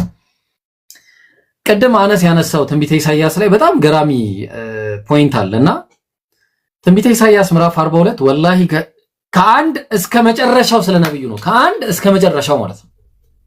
ቁጥር 19 ላይ 18 እና ቁጥር 9 እና 10 ምናምን አካባቢ ከ8 ጀምሮ ስለ ቦታው ይናገራል። የሚመጡበት ቦታ በቄዳር የምትኖሩ ሆይ እያለ በሴላ የምትኖሩ ሆይ በተራራዎች ላይ ሆናችሁ እልል በሉ ይላል። ጠለዐል በድሩ ዐለይና የሚለውን መዝሙር እየዘመሩ ነብዩ ሲመጡ ተቀብለዋቸዋል። ከዛ ደግሞ ቁጥር 19 እና 18 ላይ ያ የሚመጣው ራሱ ማንበብና መጻፍ የማይችል ነብይ እንደሆነና መልእክተኛ እያለ ይናገራል። ከዛ ስለዛ መልእክተኛ ተናግሮ ሳያበቃ ደግሞ ፍጹም እንደሆነ ሙስሊም እንደሆነ ይናገራል። ፍጹም ሙስሊም። ያ ደግሞ የሚመጣው መልእክተኛ የተሰጠውን ትንቢት የተሰጠውን ዓላማ ሳይፈጽምና ሳይጨርስ ከዚህ ምድር አይደም ይላል። ይሄ ደግሞ ነብያችን ሰለላሁ ዐለይሂ ወሰለም አላ ሀል በለግት አላደረስኩም ወይ አሉ ነብዩ ሰለላሁ ዐለይሂ ወሰለም። አልየውመ አክመልቱ ለኩም ዲነኩም ወአትመምቱ ዐለይኩም ኒዕመቲ ወረዲቱ ለኩም አልኢስላም ዲና። ለእናንተም ሃይማኖታችሁን ሞላውላችሁ። ተግባባን። ከዛ ደግሞ ጸጋዬንም በእናንተ ላይ ሞላውኝ። ከዛ እስልምናንም ለእናንተ ከሃይማኖት መረጥኩኝ በማለት እስልምና እንደተመረጠ ራሱ እዛ ቦታ ላይ ፍጹም በማለት ሙስሊም የሚለው ቃል እንዳለውላ ታያላችሁ ማለት ነው። ሱብሃንአላህ። መልእክተኛው ደግሞ ማንበብ እንደማይችልና መጻፍ እንደማይችል እሱ ብቻ ሳይሆኑ ህዝቦቹ ራሱ ኡምይ እንደሆኑ ይናገራል። ቁጥር 19 ገራሚ ፖይንት ነው እና ስማቸው ራሱ አህመድ የሚል ግን ምንድነው የሚባለው ይሄ ኢረር የስክራይባል ኢረር እንዳለበት ቅድም አሳይቻችሁ ነበረ ማለት ነው። ተግባባን። ስለዚህ በጣም በሚገርም ሁኔታ ነብያችን ሰለላሁ ዐለይሂ ወሰለም በጣም ብዙ ሲጀመር አነስ አልነካውም። ሲጀመር እኔም አልነካውትም። በጣም ብዙ ወላሂ በጣም ይሰለቻል። በቃ ይደክመናል። እንደው ላስት ታይም ካረግነውም አፕዴት አድርገናል ብዙ ነገር እርግጠኛ ነኝ። እኔ አሁን አፕዴት አድርጌያለሁ። አነስም ያው እንዳላችሁ ቅድም አፕዴት አድርጓል። 100 ፔጅ ደርሷል በአንድ ጥቅስ ማለት ነው። ሶ እስቲ ማን ነው ክርስቲያን ፊታችን የሚቆም ነብዩ መሐመድ ባይብል ላይ አልተጠቀሱም ብሎ የሚናገር እስቲ የሚደፍር እኔ በቃ ካለው በቃ ይሄው የለም። እስቲ ያኔ ይፈሉ ነበር። እኔ እስከማውቀው ድረስ አነስ ፍልት ነበር የሚሉት ስለ ነብዩ ስናገር ሰለላሁ ዐለይሂ ወሰለም። የለም አሁን ህዝቡ የት ገባ? ያ ሁሉ ህዝብ የት ገባ? እኔ እንጃ። ለማንኛውም እስቲ የምትጠቅሰው ጥቅስ ካለ ወይ አንዳንድ ዝም ብለን እየጠቀስን እንሂድ። አለዛ ደግሞ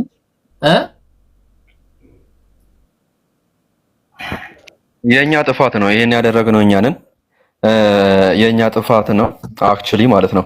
እኛንን በዚህ ልክ ሪሰርች መስራት አይጠበቅብንም ነበር። ኢብራሂም ይሄ የኛ ጥፋት ነው። ክርስቲያኖች እንዳይገቡ ያደረግነው እኛው ነን ማለት ነው። እና there is a lot of verse በጣም ብዙ ጥቅስ አለ። ኤኒዌይ ከዚህ በፊት የነበረንን ፕሮግራም ገብታችሁ መመልከት ትችላላችሁ። በጣም ብዙ ጥቅሶች ተጠቅሷልና ትማሩበታላችሁ ከነዛ ጥቅሶች። እኛ ያጀማ ሁሌ ራሳችንን አፕዴት እናደርጋለን። ያና ስታክ አድርገን አንድ ቦታ አልቆምንም። ክርስቲያኖች ማለት ነው ቀን በቀን እለት ተእለት ማለት ነው ሁሌ ቀን በቀን አይሻ ሲሉ ነው የምትሰሙት። እኔ አንድ ደህና አርጊመንት ከነሱ ሰምቼ አላውቅም። አንድ ደህና አርጊመንት ኦኬ። እኛ ግን እለት ተእለት ቀን በቀን ላይክ እየተሻሻለን ነው የምንመጣው። እየተሻሻለን አዲስ አርጊመንት ይዘን እየመጣን ያለ ነውና ኤኒዌይ ግን ከጥቅሶቹ ይልቅ ኢብሮ የተሻለ ነገር እንትን ብታረገው አሪፍ ይመስለኛል። ሆስት ብትገባ ወይ ትንሽ ሆስት እናርግ እንደዛ ይሻላል። ነገሩ ሰላትም ደርሷል። እሺ አንድ ጊዜ ከሆስቱ በፊት አነት ያ ወይ እንዴት ነሽ? ደህና ነኝ። እንዴት ናችሁ? እኔ ጥያቄ ነበረኝ ከተመቸ። እሺ ትጠይቂያለሽ። አንቺ ተቀመጭ። እሺ ሀኒ የፈለግሽውን ጥያቄ ትጠይቂያለሽ። ተቀመጭ፣ ቤትሽ ነው። አንድ ነገር ግን ጀማው አንድ ጊዜ ይህንን ቪዲዮ ቫይራል እስካላወጣችሁ ድረስ በጣም ልንደባበር ነው ትላለህ። በቃ ዱላ ምናምን እንዳነሳ እንዳታረጉኝ። ይህን ቪዲዮ 5000 ሰው ብቻ ነው ያየው እስካሁን። ወሳኝ ቪዲዮ ነው። 30 ሰከንድ ነች። 30 ሰከንድ የአንድ ዓመት ህፃን ማግባት እንደሚቻል ማስረጃ ነው ከባይብል። የአንድ ዓመት ህፃን እዩት። የአንድ ዓመት ህፃን 800 ሰው አለ። 800 ሰው ክርስቲያን አይደለም እስከማውቀው ድረስ ቢያንስ 700ዎቹ ሙስሊሞች ናቸው። 700ዎቹ አንደኛ ኮሜንት ብታረጉ ሃፍ ነው እስካሁን ያደረገው። ከዛ ደግሞ ኮሜንት ብታረጉ ሁለት ኮሜንት ራሱ ሁለት ብታረጉ እንደገና ደግሞ ሼር በደንብ እስካሁን 3000 ብቻ ነው ሼር የተደረገው። በደንብ ብታረጉ ላይክ በደንብ ብታረጉ ሪፖስት ብታረጉ ኮፒ ሊንክ ብታረጉት የትና የት ይደርሳል። ወላሂ የነሱ ቪዲዮ ቢሆን ኖሮ ዛሬ የት ደርሶ ነበር። የነሱ ቪዲዮ ቢሆን አይሻ እንደዚህ ሆነች ቢል አንድ ሰው ሄዷል። በቃ ሌላ ታሪክ ውስጥ ገብቷል። እና እናንተ ደግሞ በዚህ መታመት የለባችሁም። ያጀማ እንዴ በጣም የሚገርም ጥቅስ ነው ይሄ። ስለዚህ ይሄ አንዲት ህፃንን ደፍሮ የአንድ ዓመት ህፃንን ደፍረ ነው የምንኖረው ማለት ነው። ደፍረ ተግባባል። ወላሂ በጣም ገራሚ ጥቅስ ነው። ይሄንን ጥቅስ በቃ ይሄንን ለዚህ ህዝብ ነው ማወቅ ያለበት። የአንድ ዓመት ህፃን ማለት ነው። ስለዚህ ይሄንን ጥቅስ ህዝብ ማወቅ አለበት። ህዝብ ማዳመጥ አለበት። ማየት አለባቸው በቃ። እና ይሄንን ነገር ለህዝብ አዳርሱ። የእናንተ ጥረት ካልሆነ በስተቀር በቃ ምንም ዋጋ አይኖረንም ማለት ነው። ስለዚህ ይሄንን አርጉ ኢንሻአላህ። ሀኒ ጥያቄሽን ቀጥይ።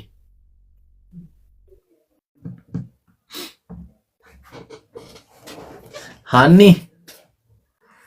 እኔ በርዕሳችሁ ላይ ስለ ነብዩ መሐመድ ጥያቄ ላንሳና ሌሎች ጥያቄዎች አሉኝ፣ ግን ርዕሳችሁ ላይ አይደለም። ግን በዚህ ላይ ልጠይቅ እና መስለታ ቴሌግራም ላይ ላኩልህ ፒዲኤፍ ተልኮልኝ ነበረ። ክርስቲያን ልሳው ነው የላከልኝ እና እስልምና እንዴት እንደተመሰረተ ነብዩ መሐመድ እንዴት እንደመጡ እስልምና እንዴት እንዳስፋፉ ምናምን ብሎ ልኮልኝ ነበርና ከዛ ላይ ካነበብኩት ላይ ልጠይቅ ብዬ ነውና እንዳስፋፉ ምናምን ብሎ ልኮልኝ ነበር።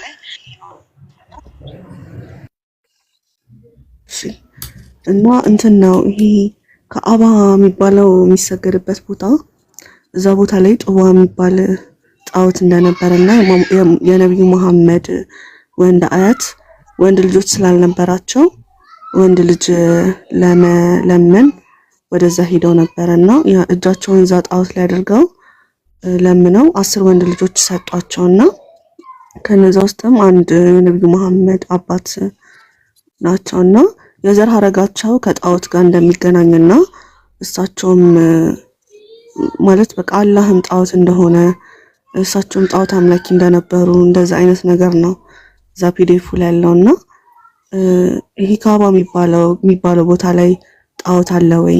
አንድ ጥያቄ። ሁለት ደግሞ የነብዩ የዘር ሐረጋቸው እንዴት ነበረ ማለት እውነትስ ፒዲኤፍ ላይ እንዳለው ጣዖት አምላኪ ናቸው ወይስ ያለውን ነገር ብታብራራልኝ ማለት ነው።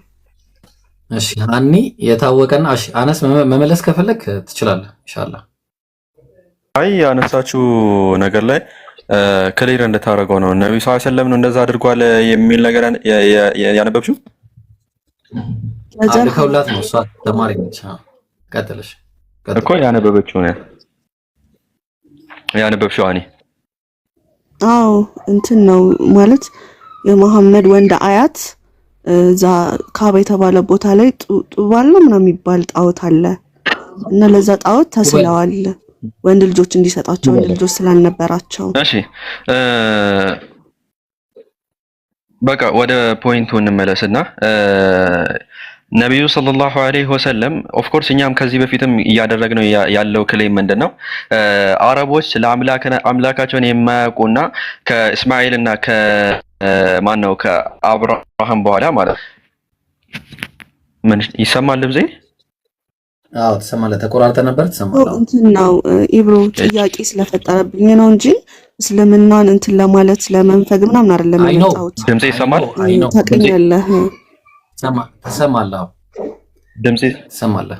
እሺ ሃኒ አልሰማሁሽም፣ ይቅርታ። ኤኒዌይ ግን ወደ ሀሳቡ ልመለስና የሚነሳው እኛ ከዚህ በፊትም እያቀረበን ያለነው ክሌም ምንድነው? እኛ ሙስሊሞች ማለት ነው፣ እኔም ኢብሮም ቁጭ ብለን እዚህ ጋር እያወራን ያለነው አረቦች ከነቢዩ መሐመድ ሰለላሁ ዐለይሂ ወሰለም ከመነሳታቸው በፊት ምንድን ነበሩ? አንዌር ነበሩ፣ ራሱ ብላይንድ ነበሩ፣ እውሮች ነበሩ። ልክ ኢሳያስ እንዳለው ማለት ነው። ምን እያለ ይገልጻቸዋል? እውሮች ነበሩ፣ እውር እንደሆኑ ይገልጻቸዋል። እና እነዚህን እውሮች ነው ወደ ምን ያመጧቸው? ወደ ብርሃን ያመጣቸው፣ ወደ ላይት ያመጧቸው ማለት ነው። መልእክተኛው መሐመድ ሰለላሁ ዐለይሂ ወሰለም ማለት ነው። ከዛ በፊት ግን እነዚህ አረቦች ብንመለከት ጣዖትን ያመልኩ ነበር። አዎ ከ300 በላይ ጣዖታትን ያመልኩ ነበረ። ነገር ግን ነብዩ ሰለላሁ ዐለይሂ ወሰለም ይሄን ተቃውሞ ነው አንድ አምላክ ወደሚል አስተምሮ ሲጣሩ የነበረው ማለት ነው። ኢቨን ነብዩ ሰለላሁ ዐለይሂ ወሰለም በአንድ ወቅት በተጠየቁ ሰዓት ማለት ነው ይሄንን ለአንድ አምላክ እናምልክ ብሎ እየተጣሩ በቃ ይሄን አስተምሮትን ተውና የፈለከውን ነገር እንሰጣለን ተብሎ ማለት ነው። ላይክ የመካን ቁልፍ ከፈለክ፣ ሴቶች ከፈለክ፣ ገንዘብ ከፈለክ፣ ስልጣን ከፈለክ የፈለከውን እንሰጣለን ተብሎ እነዚህን ሁላ ሪፊውዝ አድርገው መልእክተኛው ሰለላሁ ዐለይሂ ወሰለም ወደ አንዱ አምላክ አስተምሮ ለመጣራት ነው ሲለፉና ሲተጉ የነበረው ማለት ነው። ስለዚህ አንሴስተሮቻቸው ለምሳሌ አያታቸውን የጠቀሸው አጎታቸው ማለት ነው እስልምናን ይመኙለት ከነበረው ሰው ውስጥ አንዱ እሱ ነበረ። ነብዩ መሐመድ ሰለላሁ ዐለይሂ ወሰለም ማለት ነው ራሱ ይመኙለት ነበረ ለሱ እስልምናን ማለት ነው። ነገር ግን ያ ሰው ሳያምን ነው የሞተው። ሙስሊም አልነበረም፣ ሳያምን ነው የሞተው ማለት ነው። ጣዖት አምላኪ ነበሩ። እና ልክ እንደ አብርሃም ጋራ ብንመጣ ለምሳሌ አብርሃም ነብይ ነውና ታላቅ ነብይ ነው አብርሃም። ነገር ግን አንሴስተራቸውን አባታቸው ምንም ወዘተ ብንወስድ ጣዖት አምላኪ ነበሩ ራሱ። ነገር ግን ከዚህ ጣዖት አምልኮ እሱ ወጥቶ ወደ አንዱ አምላክ ሲጣራ ነበረ። ልክ እንደዛው ነብዩ መሐመድ ሰለላሁ ዐለይሂ ወሰለም አምላክ እነዚህን ብላይንድ የነበሩ ሰዎችን ወደ ላይት መርጧቸዋል በእርሳቸው አማካኝነት ማለት ነው። ኤኒዌይ ኢብሮ ቀጥል ሐሳብ ካለ። ያ በቃ እዚህ ላይ ማውራት እንግዲህ ውሃ መቸለስ ነው። ግን ምንድነው አጠር ባለ መልኩ አነሳ አቅርቦልሻል። ስለዚህ ነብዩ ሰለላሁ ዐለይሂ ወሰለም ሰውየው ስለተሳለ የሚለው ነገር መረጃ ያስፈልገዋል። ስለተሳለ የሚለው እሱ ያስፈልጋል። ግን ተሳለም አልተሳለም ስለቱ አልተሳካም ማለት ነው። አየሽ፣ ስለቱ ያልተሳካ ስለት ነው ማለት ነው። ጣዖት አምላኪ የሆነ ስለትን ተሳለና ሰውየው እንበል ነው ሌት። እሺ፣ ስለዚህ ነብዩ ደግሞ አለይሂ ሰላቱ ሰላም አላህ ይኽሪጁል ሐየ ሚነል መይት ብሏል። ከሙት ሕያውን ያወጣል ብሏል። ስለዚህ አላህ እነዛ ከሞቱ ሁኔታ ሰዎች መካከል ምን አይነት ሰዎችን አውጥቷል? ሐይ የሆኑ ሰዎችን አምጥቷል። ስለዚህ ጣዖት ነበረ? አዎ ነበረ። ጣዖት አምላኪ ነበሩ ሰዎቹ? አዎ ነበሩ። ከዛ በኋላ አዌር ሆነዋል አልሆኑም? በየትኛው ሚላ ላይ ነበሩ? የኢብራሂም አባትና እናት በግልጽ የተቀመጠ ነገር የለም። ነብዩ ሰለላሁ ዐለይሂ ወሰለም ግን ሐዲስ ላይ በተናገሩት ኢና አባከ ያንተ አባትም የኔም አባት የጀሃነም ናቸው ብለው ሲናገሩ አብ የሚለው ቃል በአረብኛ አጠቃቀም አጎት ለሚለው ውሎ እናየዋለን ብዙ ቦታ ላይ ማለት ነው። ስለዚህ አጎታቸውን አስመልክቶ ነው ብለው ሼክ መሐመድ አሚን አሽንቂጢ በዚህ መልኩ ተርጉመውታል። ኤኒዌይስ ይሁንና እኛ ጥያቄያችን እሱ አይደለም። ነብዩ ናቸው ወይስ አይደሉም ነው ቁም ነገሩ። ነብዩ ትክክለኛ ፕሮፌሲ ተናግረው ተከስቷል ወይስ አልተከሰተም? ባይብል ላይ የነብዩ ሰለላሁ ዐለይሂ ወሰለም ፕሮፌሲዎች በተነገረላቸው መልኩ ተከስቷል ወይስ አልተከሰተም? ቁርአን የአላህ ቃል ነው ወይስ አይደለም? ያን ያለው። ስለዚህ ቁርአን የአላህ ቃል ነው፣ ነብዩም ነብይ ናቸው። ስለዚህ እኛ ባክ ሂስትሪ አይደለም። እንዳውም ሂስትሪ ካለቁ ጥሩ ነው። ያንን ሂስትሪ ለማስተካከል ነው የሚመጡት ነቢያቶች። ተግባባን? ስለዚህ ሃኒ ግልጽ ይመስለኛል አይደል?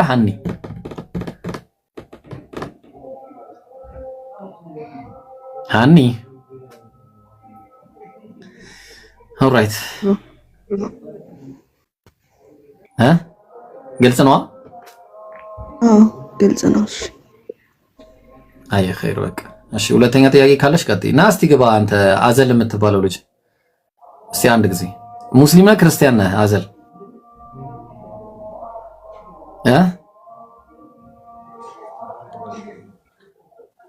ሙስሊም ነው መሰለኝ። ከስራ ያለው ነው አዘለ የሚለው። አዎ አንዴ ማውራት ፈልጌ ነው። ቆይ እስቲ ሙስሊም ነህ ክርስቲያን? አይ ሙስሊም። እርግጠኛ ነህ? እኔ እንጃ። እሺ አይመስለኝም። والله አዕለም። እሺ አኒ ጥያቄ ካለ ኦኬ። ያው የሚለው አለ አነስ አናግረው። ያው ከታች እዚህ ጋር ያው እኮ እኛ መፍወይ ነን ይላልና እኛም እፎይ ነን አለ።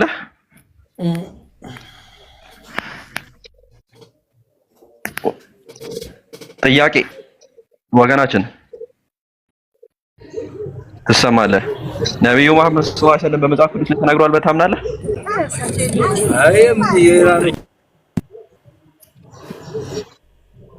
ምን አልከኝ? ይቆራረጣል ድምጽ። ምን ነብዩ መሐመድ ሰለላሁ ዐለይሂ ወሰለም በመጽሐፍ ቅዱስ ላይ ተናግሯል ብለህ ታምናለህ ወይ? አይ አላምንም፣ ግን እኔ ሌላ ጥያቄ ነበር ልጠይቅ የገባሁት። አላምንም። ዳስ ዘ ቶፒክ።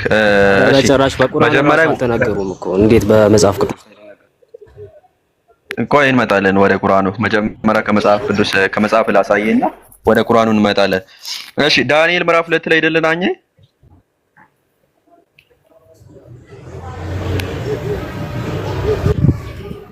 ለምን የምን ዳንኤል ጋር ትሰራለህ? ማልይን ክፈትልኝ።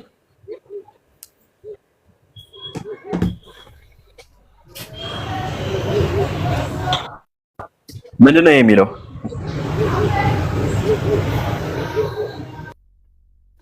ምንድነው የሚለው?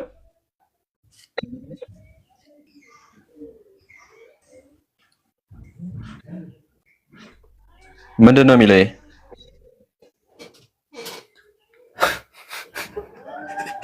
አነብ ምንድነው የሚት የምታረገው? ጌምሮ የሚለው መሐመድ ይላል።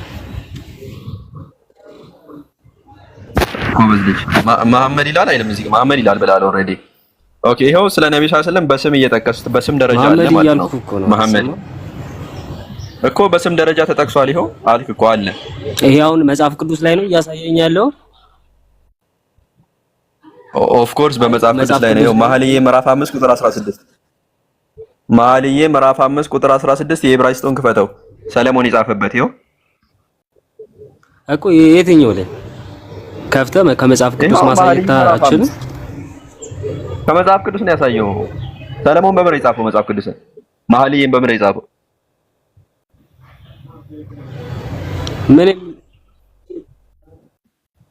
ምን አማርኛው ላይ የለም። አማርኛ አጭበርብሯቸዋል። ዕብራይስጡ ላይ ነው ያለው ሰለሞን የጻፈበት ላይ።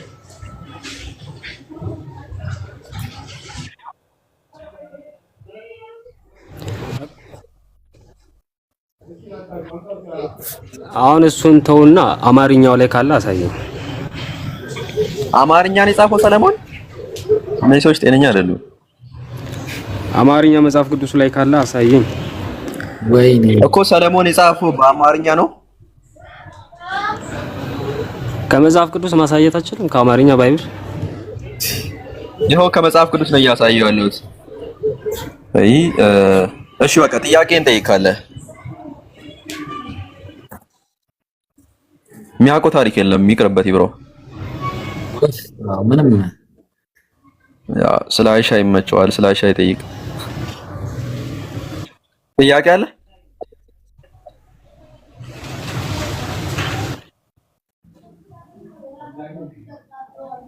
አረ ወይ አውራ አንተ ሰውዬ። እሺ ወይ አውራ። እንግዲህ ነብዩ መሐመድ የነቢያትን አስተምሮ ለማስቀጠል ነው ተብሎ ይታመናል በእስልምናና። አይሰማም? አዎ እሺ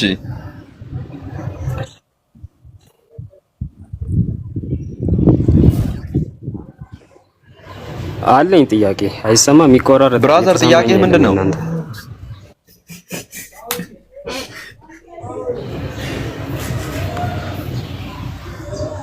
አነስ ያመሻል ልጁ። ጥያቄን ያመሻል ልጁ።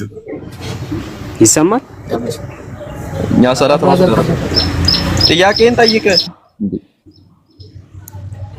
ያዛገነ አንተ አይሰማም ወይ? እያወራሁ እኮ ነው እኔ እየጠየቅኩ ነው። አሬድልን ወደ ሰበክ ሂድ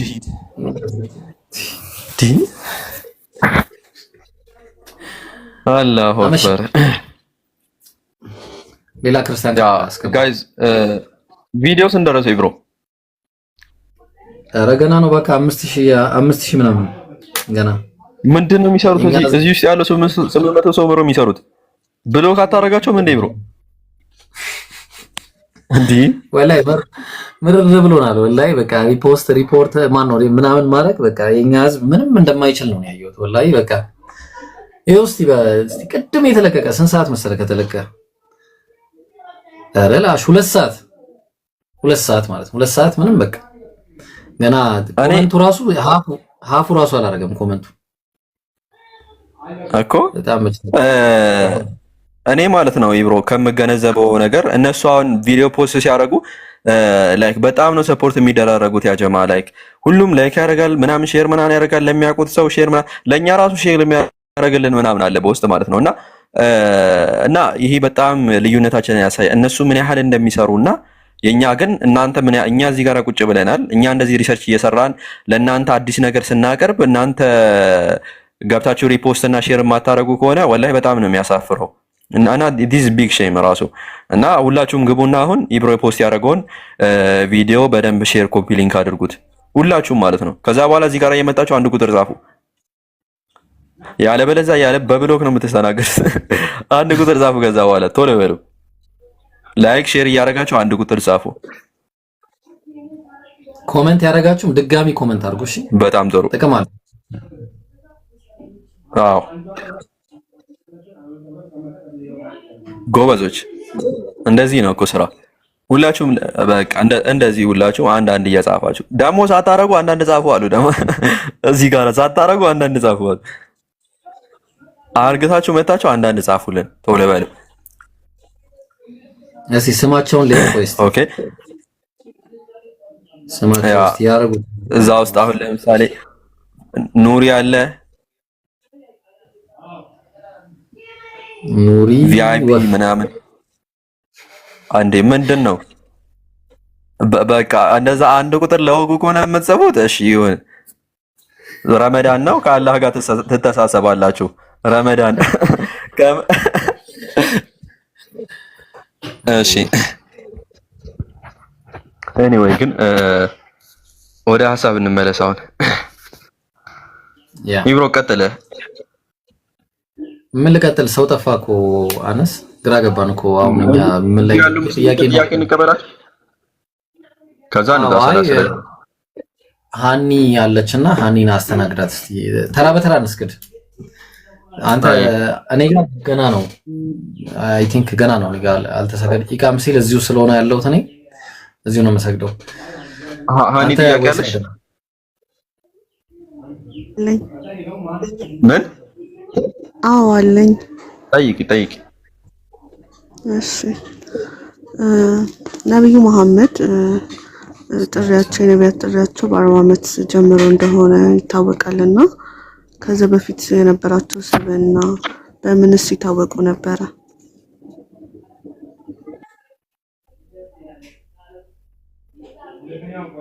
ኦኬ ትቀጥላለህ ወላ ልቀጥል? አነስ አጥተን ብሮ እኔ በደንብ አልሰማሁትም። እሺ ነብያችን ሰለላሁ ዐለይሂ ወሰለም ሃኒ ስነ ምግባራቸው በህዝቦቻቸው የተመሰከረላቸው ናቸው። ነብይ ሆነው ከመላካቸው በፊት ስነ ምግባር በጣም በቃ እንደውም በስነ ምግባር እንደ ነብዩ የሚታወቅ የለም። ለዛ ነው አላህ ራሱ መጀመሪያ ሲመሰክርላቸው በሱረቱል ቀለም ምዕራፍ 68 ቁጥር 4 ላይ ወኢነከ ለዐላ ኹሉቂን ዐዚም አንተ በታላቅ ስነ ምግባር ላይ ነህ አላቸው። በታላቅ ስነ ምግባር ላይ ነህ አላቸው። እንዳውም ምን አላቸው? ከዛ ሲያሞግሳቸው ከነሱ ጋር መጣለው ሱረቱል ኢምራን ምዕራፍ 3 ቁጥር 159 ላይ ፈቢማ ረሕመቲን ሚነላህ ሊንተ ለሁም ከአላህም በሆነ እዝነት ለዘብክላቸው ወለው ኩንተ ፈዘን ገሊዘል ቀልብ ልበ ቸጋራና ደረቅ ብትሆን ኖሮ እነዛ ህዝቦች ለንፈዱ ሚን ሐውሊክ ከአጠገብ ብትን ብለው በጠፉ ነበር አለ አላህ። ግን ስነ ምግባራቸው በጣም ያማረ ስለሆነ በዛ ስነ ምግባራቸው ምክንያት ተማርከው ሰዎች ነብዩ ሰለላሁ ዐለይሂ ወሰለም ዘንድ ይቀሩ ነበረ ማለት ነው። እንዳውም አንድ ጊዜ ነብያችን ዐለይሂ ሰላቱ ወሰላም ነብይ ሆነው ከመላካቸው በፊት ምን ሆነ መሰለሽ? አንድ ታሪክ ተከሰተ። ነብዩ ስማቸው ሙሐመድ አሚን በመባል ይታወቃሉ። ታማኙ ሙሐመድ፣ እውነተኛውና ታማኙ በመባል ይታወቁ ነበርና አንዴ ካዕባን ታውቂዋለሽ? ካዕባን እዛ ላይ ሀጀረል አስወድ የምትባል ድንጋይ አለች። ካዕባን አፍርሰው እየገነቡ እያስተካከሉ እድሳት ላይ በነበረ ወቅት ላይ ከዛ በኋላ ምን ያደርጋሉ? ያንን ሀጀሩል አስወድን ለማስቀመጥ ጎሳዎች ይጣላሉ። የኔ ጎሳ ነው የሚያስቀምጠው፣ የኔ ጎሳ ነው የሚያስቀምጠው በማለት ይጣላሉ። ከዛ ምን ይባባላሉ? ቆይ በቃ እንደዚህ ከሆነ በቃ አንድ ሰው በዚህ በኩል የሚያልፍ ሰው ሲገባ የእሱ ይዳኘናሉ። ከዛ በኋላ የዛን ጊዜ ነብያችን አለይሂ ሰላቱ ወሰላም ገቡ ማለት ነው። ከዛ በኋላ ምን አሉ? ፈቃሉ አታኩሙል አሚን፣ ታማኙ መጣላችሁ በመባባል ደስ አላቸው። ታማኙ መጣ በመባባል ማለት ነው። በጣም ነበር የሚወዷቸው ነብዩ። አንድም ቀን ጣዖት አምልከው አያውቁም። ጣዖት ስምንም አይወዱም ሲጀመር። እሱ ላይም መጣለሻለሁ። ከዛ ታማኙ መጣሉ። ከዛ በኋላ እሺ ዳኘናሉ፣ እንዲህ ሆኗል ተባለ። ከዛ እሺ ሪዳቸውን አወለቁና የልብስ እንትን ምንድነው ሻል ነው ምናምን የሚባለው ነገር። ከዛ እዚህ ላይ ሁላችሁ ድንጋዩን አስቀምጡት ተባለ። ድንጋዩ ተቀመጠ። ከዛ ሁላችሁም ጫፉን ያዙ አሉ። ጫፉን አስያዟቸውና እሳቸው አንስተው አስቀመጡ። ደስ አላቸው ማለት ነው በዚህ ምክንያት። ይሄ መጀመሪያው ነው። ሁለተኛ ደግሞ አንድ ጊዜ ሰሂህ ሙስሊም 208 ላይ የተጠቀሰ ሐዲስ ነው። አንዴ ምን ተከሰተ? ነብዩን አላህ ምን አላቸው? ተነሳና ህዝቦችን አስጠንቅቅ በማለት ወአንዚር አሺረተከል አቅረቢን አላቸው። ቅርብ ዘመዶችን አስጠንቅቅ በማለት አላህ ስቴፑን ነገራቸው የመጀመሪያው። ከዛ እንትን ላይ የሆነች ኮረብታ ነገር ላይ ቆሙና ያ ሰባሃ በማለት በቃ ጥሪ ተጣሩ ማለት ትልቅ ጥሪ ነው። በቃ ይሄ ያ ሰባሃ ከተባለ የሆነ በጣም ትልቅ ጉዳይ አለ አዋጅ ብለው ተጣሩ። ከዛ በኋላ ህዝቦቻቸውን ሰበሰቧቸውና እንዲህ አሏቸው፣ አራአይቱኩም ለው አኽበርቱኩም አነ ኸይለን ተኽሩጁ ቢሰፍሒ ሃዚህ ልጀበል አኩንቱም ሙሰድቅያ። ከዚህ ተራራ ጀርባ እናንተን ሊወጋ የመጣ አንድ ጦር አለ ብዬ ብነግራችሁ ታምኑኛላችሁን ብለው ጠየቋቸው ነብያችን አለይሂ ሰላቱ ወሰላም። ከዛ በኋላ ምን አሏቸው ህዝቦቻቸው? ቃሉ ማ ጀረብና አለይከል ከዚብ አለይከ ከዚብ፣ በአንተ ላይ አንድም ቀን ውሸት አስተውለን አናቅም፣ ውሸት የሚባል ነገር ሰምተን አናቅም አሏቸው። ከዛ በኋላ እንግዲያውስ ይህንን ካሳመኗቸው በኋላ ልክ እኔ ቅድም ልጁን እንዳሳመንኩት ማለት ነው። ቅድም እኔ እንትንን ትክዳለህ ወይ አልኩት፣ መንፈስ ቅዱስን ትክዳለህ? አዎ ክዳለሁ ሲል ከዛ በኋላ ሻሃዳ ያዛልኩት። የዛን ጊዜ ነብያችንም ሰለላሁ ዐለይሂ ወሰለም ምን አለ? ቃለ ፈኢኒ ነዚሩን ለኩም በይነ የደይ ዐዛቡን ሸዲድ፣ እንግዲያውስ እኔ ከበስተፊታችሁ የሚመጣ ታላቅ ቅጣት አለ፣ እሱን ላስጠነቅቃችሁ የተላኩኝ የአላህ መልእክተኛ ነኝ ብለው ተናገሩ ማለት። የዛን ጊዜ አቡ ለሃብ ምን አለ? ተበለከ ለአንተ ጥፋት ይሁን በማለት ስድባቸውን ከዛ ጀመሩ ማለት ነው።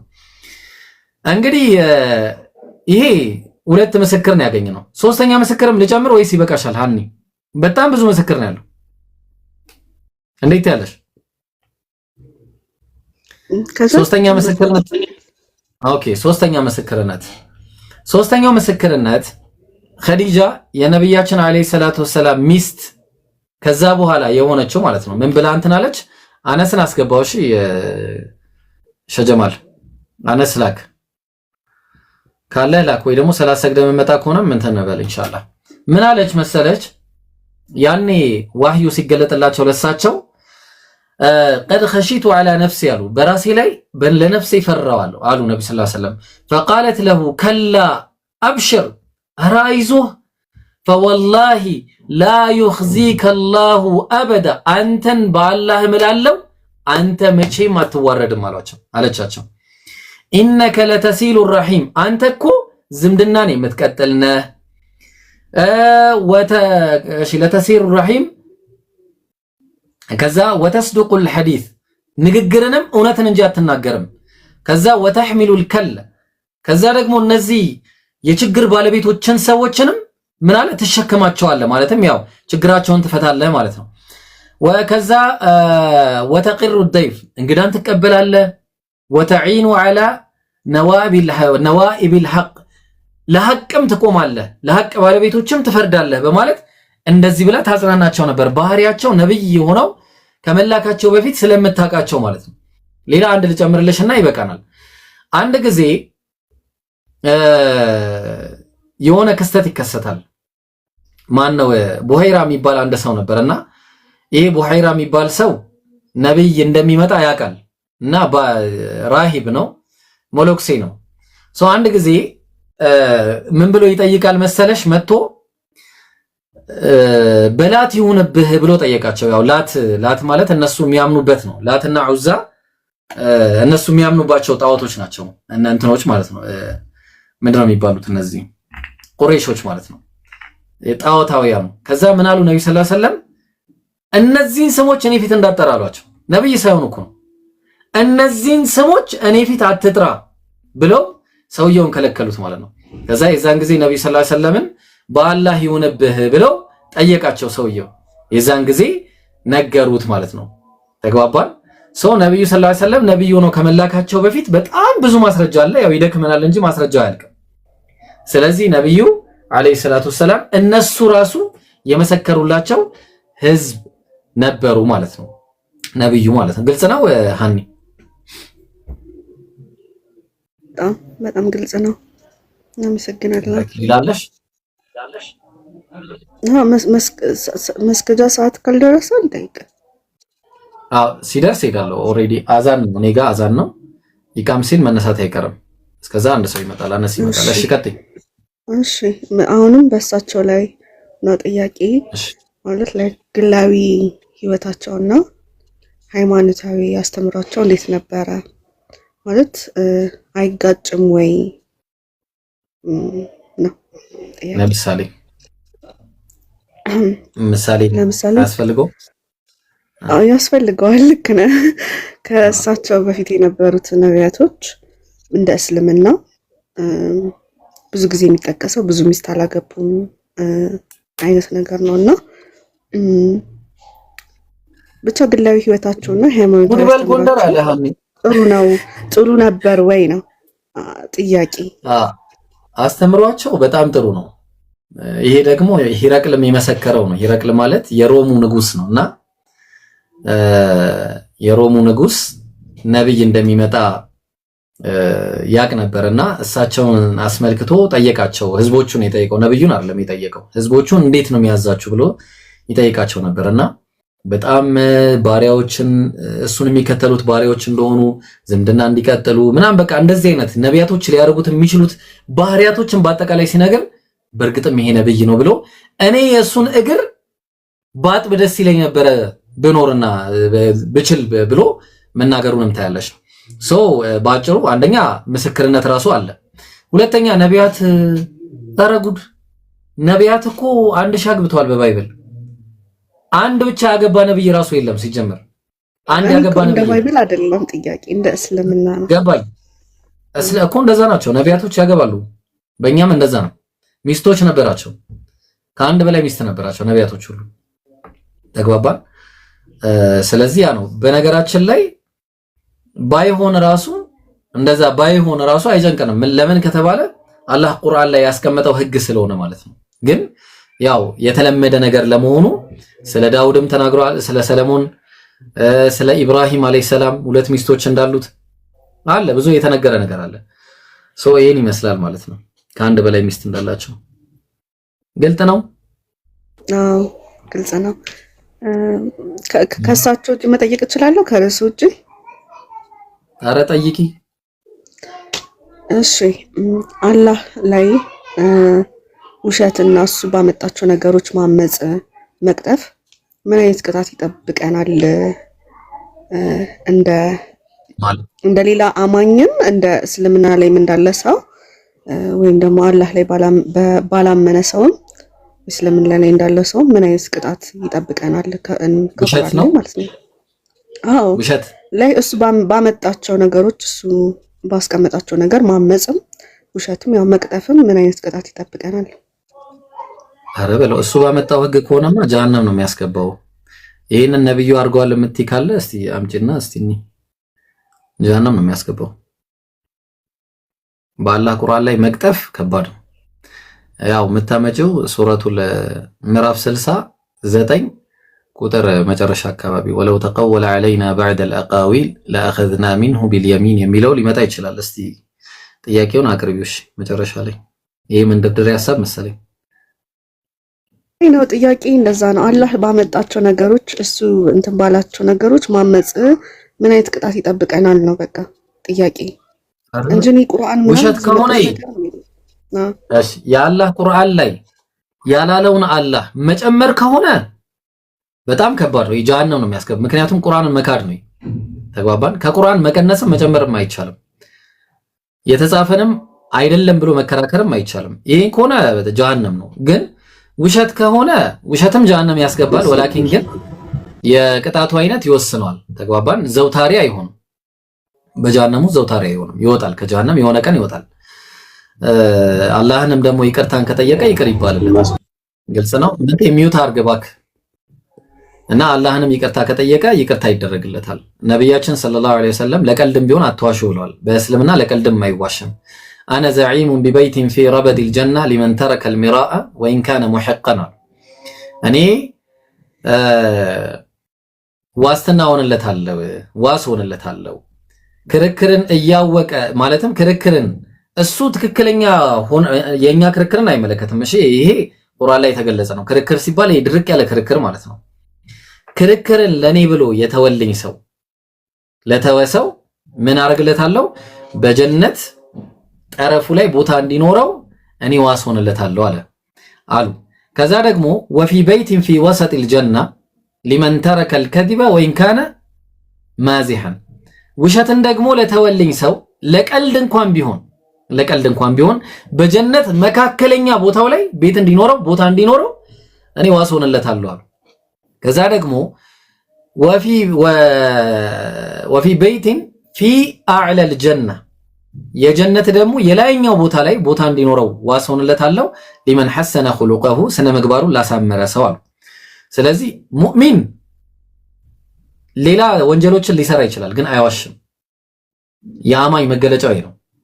ሙእሚን አማኝ ሙስሊም የሆነ ሰው ማለት ነው። አማኝ ሌላ ወንጀልን ሊሰራ ይችላል፣ ይተውብታል። ወላኪን ግን ውሸትን አይዋሽም ብለዋል። ይሄ ነብዩ ትክክለኛ ቃል ነው። ይሄ የሙናፊቆች ባህሪ ነው። ምን አሉ? አያቱል ሙናፊቂን የሙናፊቆች ባህሪያቸው 3 አይነት ነው አሉ። ኢዛ ሐደተ ከዘበ ሲናገር ይዋሻል። ወኢዛ ቱሚነ ኻነ ሲታመን ደግሞ ይክዳል። ተግባባን። ወኢዛ ቱሚነ ኻነ ሲታመን ይከዳል።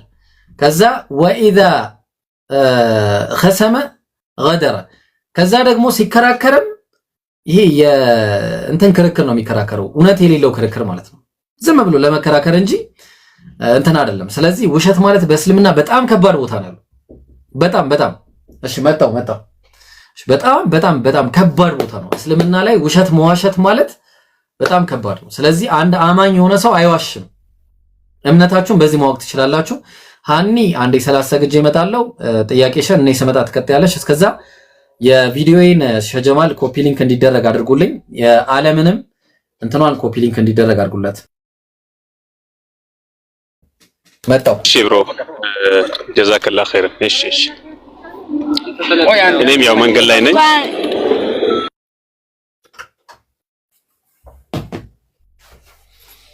ኦልራይት ወይስ ቁርአን ልክፈትላችሁ? ለቀቀው ቪዲዮ ሁላችንም እስኪገባ ወጣ እንዲባል ብሮ ቁርአን ክፈትልን። እሺ እኔ መጫጫታ ላይ ስለሆንኩ ትንሽ ወደ ቤት የገባው ነው። እሺ ክፈትልና፣ ወይም የሚቀራም ሰው ካለ ይግባ፣ ካልሆነ ክፈትልን። እሺ ወኢዘ ቱሚነ ኻነ ወኢዘ ቱሚነ። ከዛ በፊት ግን አንድ ጥያቄ መጠየቅ እችላለሁ? ስመጣ ትጠይቃለህ። እሺ ወዳጅ፣ እሺ ትንሽ ታገስ። እሺ ምን